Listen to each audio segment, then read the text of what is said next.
स्थानिक गुन्हे अन्वेषण शाखेच्या पोलिसांनी विविध जिल्ह्यात दुचाकी आणि चारचाकी वाहनं चोरणाऱ्या एकाला ताब्यात घेतलंय। नागेश शिंदे असं त्याचं नाव असून त्याच्याकडून पोलिसांनी 8,60,500 रुपये किमतीची चोरीची वाहनं जप्त केली आहेत। जिल्ह्यातील वाढत्या वाहन चोरीच्या घटनांच्या पार्श्वभूमीवर पोलीस अधीक्षक महेंद्र पंडित यांनी वाहन चोरीचे गुन्हे उघडकीला आणण्याच्या सूचना सर्व प्रभारी पोलीस अधिकाऱ्यांना केल्या होत्या। या अनुषंगाने तपास करताना राजारामपुरी पोलीस ठाण्याच्या हद्दीतून चोरीस गेलेली मोटरसायकल विक्रीसाठी रेकॉर्डवरील गुन्हेगार नागेश शिंदे हा गोकुळ शिरगाव परिसरात येणार असल्याची माहिती मिळाली।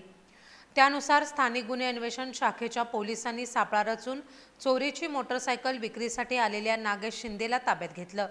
त्याच्याकडे अधिक चौकशी केली असता त्यानं पंढरपूर इथून एक बोलेरो पिकअप आणि सांगोला इथून एक फोक्सवॅगन चारचाकी कार चोरी केल्याची कबुली दिली आहे। पोलिसांनी त्याच्याकडून 8,60,500 रुपयांची चोरीची वाहनं जप्त केली आहेत।